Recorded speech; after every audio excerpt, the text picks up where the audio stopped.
Right,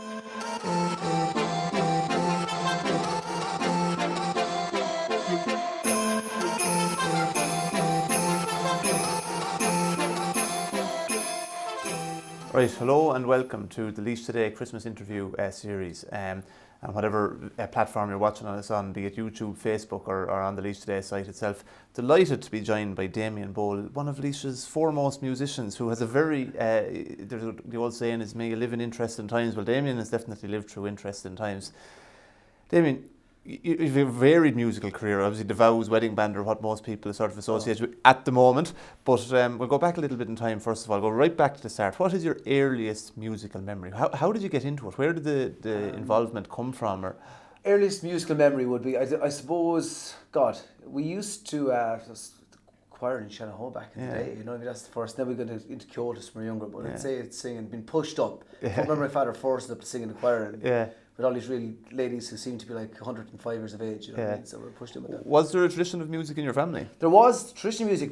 Fully enough, we there was, and we got music from the Bowe side of the family, and next door to us, our cousins, they were Cuddies. They got music from nearly their mum's side of the family. So we lived next door to each other, and we're just the two houses had music all the time. So that's where we started our sort of first bands and so on and so forth. And was it traditional music or what? Yeah, well, primarily first we done the whole Kyoto thing and all that, and then we got into ballad music, and myself and two of my cousins, Tina Cuddy and Declan Cuddy, started a band way back in the day when people were drinking and driving and smoking in pubs and all sorts. Yeah, different time. Like different time, exactly. Yeah. What was the first band you were in? Was that the first band? First band we had was first band we had a band called Homebrew back a long time ago. God, we were 15, 16. We were still in secondary school and we were gigging at night time. But back then, like, the pub was really vibrant. You know, there could be 2 gigs on a Sunday afternoon and gigs Sunday night. It was too busy to go to school there. Yeah. And where did it go from there? Like, people would associate the D-side connection. How did that come about? That came about one day. I was at home in the garage doing a clutch in a tractor or something like that, and I heard an ad for an audition on the radio. So I said I'd take a punt at this. Yeah. And this is, if you remember now, this is before the time of Eurostar or anything like that. Exactly, even before that, or the Pop Stars thing, or X Factor and all that sort of stuff. You know, no social media or anything like that, you know. So I went to an audition, went to 3 auditions and got selected, which is very surprising. And and it all sort of went from there. Eventually, I suppose it's a long story, but eventually we got to a deal in the UK with Warner Brothers first, and then Universal Music. And D-side was 4 guys coming together from different backgrounds. There was 5 guys. There was Derek Ryan, if you know Derek Ryan, Derek from Carlow, he was in it, and there was one guy's TV presenter, still Derek Moran, and Shane Creevy and Damien Guidance. So 3 of them from Dublin. I can remember being at a gig one time in some arena, and there was a sound engineer, and we couldn't see him. We were on the stage, we were doing sound check, and he heard us talking to the mics, and he said, "Where are you from, lads?" And the boy said, "We're from Donamead, Tala and Coolock."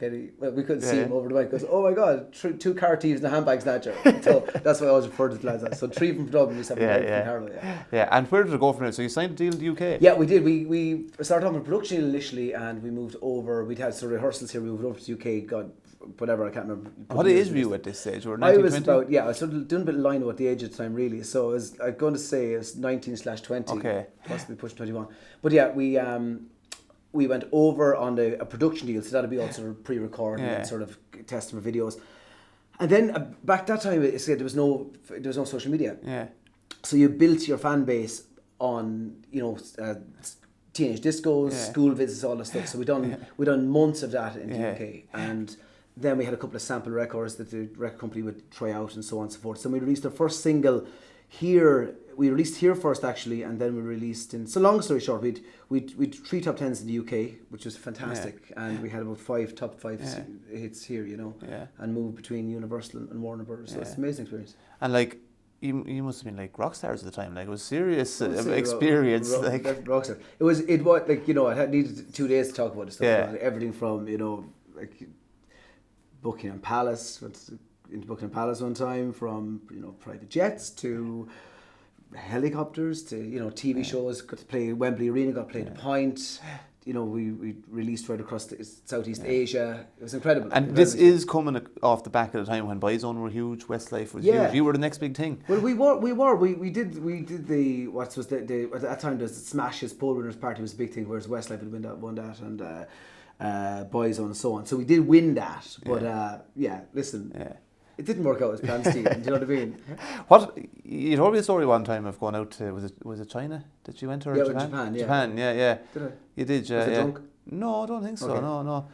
Bring us through that one again. You were sent out to you were a big hit, like you were sent out. Yeah, no. The first time we went to Japan, it was a crazy experience. We arrived there. We were signed with a company. Let's say if RT had a record company, it was called Avex, and so therefore we were like A-list on the radio with all the good TV slots and so on. And we got there, I'll never forget it. We arrived and we had to go through security one by one, and we got out there like we hear just hundreds of kids there. It was what we just dragged into this car and drove. I was going, we're going to make a fortune, thank God. They won't all be out next week. Yeah. But that was the scale in which to do everything. Do you know what I mean? It's massive. Again, they love Westerns, as they call it. You know what I mean? Like just fast. Even the guys with blonde hair, they're touching their hair and everything like that. Do you know what I mean? Yeah. It's an amazing experience. When you were in, I suppose, UK, who like you've obviously mixed with you came across a lot of big names and that. Yeah. Who's the most famous you mixed with or rubbed shoulders with? I had a thing about. Listen, I knew this wasn't going to last too long, so I'd walk straight up to. I remember walking up. But you didn't think it was going to last forever, no, not at all. No, I was really realist when it came to that. But I remember walking up. Like I walked to Sean Connery one night at a premiere, and I go, Sean, Damien Bowe, how are you? And like you'd appreciate this. You could have met me during the day at an interview. And he's not going to say, "Oh, if you know who you are," you know. He'd wing it like. We did a gig one time in Sarah for Duchess of York's house, and they were all there, Prince Charles and the whole all that gang. Will Smith went up for dinner with Will Smith one night. I took a slash beside David Beckham one night, and no one ever remembered that one. Leave that one. He actually took a slash beside. Yeah, it was really weird. We were in a restaurant in Manchester, and he had his security. Anyway, I can't remember. We were with our tour manager at the time, and he was sort of a big head around Manchester, all this stuff. And I went into the toilet, and David Beckham's security guard was at the door and just went to Jack's. It was just a normal sort of pub, not normal pub, but I actually said to David Beckham, no one will ever believe this happened. I don't know if I've told that story too often. Yeah. Don't look down, that's the key, Don't look down, But that's true. Yeah. But so you just sort of. Like it's a funny sort of industry. It's quite sad in a way because while I was there, I was sort of seeing all the back then the Big Brother people would come in and out. They'd come on for a few months and they'd go off again, and you'd see them they're all A-listed at all the parties. Next thing, 6 months later, nobody wants them. You know what I mean? And it's sort of it churns like that. You know what I mean? The business churns like that. So obviously you were mixing like you were A-list in the UK there for a while, like, but you didn't think it was going to last, like you were. Yeah, A-list, that's an exaggeration, but definitely. You were with the A-list crowd. I know, we do. Listen, these things always have a shelf life. You know what I mean? You've seen so many of them come and go. Even in my time, and it is competitive because there's lots of bands out. Like a record company will take on an act, and they may not make money. You know what I mean? So what they'll do is they could have 10 on the go, and one will make lots of money. That's how it is. How long did you spend in Japan, or what was that experience? Japan was quite short for me. I didn't. We did release the guys. I finished up early, but the guys released I think 3 albums in Japan after I left. You know what I mean? So I did couple of singles and 1 album in Japan. You had a family tragedy around that time. Yeah, my brother Michael died that time, so I came home. I just decided at that time. Listen, I wasn't willing to go out there. We were being shipped out there for the record company to make a few pounds. Okay, and you weren't making anything, were you? Or? No, were we making anything? Yeah. Well, I can't answer that question, Stephen. The taxman has been in touch since, and that's all sorted. But no, I couldn't justify. It was too far away from home. I couldn't justify being, what I was going to do, what I was going to get out of it. And how did you sort of put yourself back into the music scene then? I went. That was the end of the East Side for you, was it? For me, that was the end of that experience. Yeah, and looking back, it was a stupid move because I had lots of contacts and lots of places in the UK, and I didn't really utilise them as such. But I was going to go down the Panther route at one time, and I didn't do that. And then I did the country music scene for a while, and that didn't really. So that was before the whole Nathan Carter, Derek Whiting came on. Timing wasn't right. Yeah, time was. And next thing that's massive now, So then I got back into the wedding scene. You know what I mean? And just not. Where did the band for the wedding scene come from? Failed singer to join on wedding band. You know what I mean? Well, you were to plenty of weddings. Like I said, listen, the hotel in the country you haven't been in. Absolutely, that's true. But listen, it's a scene. Isn't it? You know what I mean? It's sort of. It's great. We have a wedding band called Laois for the last 10, 12 years at this point, and Yeah, it's good. It's busy. Yeah. Really busy. Yeah, and you're taking bookings and that all the time. Great value, Check like out our website. Yeah, there's always a deal to be had. Yeah, absolutely. Yeah. But you were full time at the music when you're younger, but you're not full time at the music now. No, and don't work. No. And would you like to be full time at it? No, I see. It's it depends on the person. Do you know what I mean? No, I wouldn't. That's the question. No, I don't like this. Sometimes it's tough business. I feel when you get to a certain age that you sort of not that I'm that old. Yeah. I can't see myself 54 or 5 years of age gigging. Okay. And do you think you'll sort of come out of the wedding scene, or is it a hobby? Is it like, I'm sure you enjoy it? No, I tell you, I really enjoyed it. Yeah. That's one thing for sure. Really, really enjoyed it. But I will.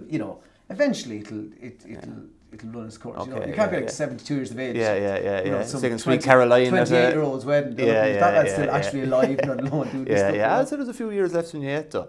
Is your kids, four fine strapping boys? Would you like to see them getting into music? Not 4 or 5, definitely. 4? No, I said fine strapping boys. I said 4 or 5, is there no? No, 4. They're great. Just sitting out there, but behaving themselves very well, I must say. But listen, music is fantastic, and what I love about it now is when I was a kid, music was really you were mocked if you're into music in school, you'd be slagged, if you're into music and dancing, and in the last 10 years it's become now the guys who are singing and playing and dancing are all school musicals now are full of all the cool dudes in the class are all jumping in, and it has turned changed, full circle, and it's great for people's confidence, it's great for social connections, it's good fun, and I'd love to see the boys get into it.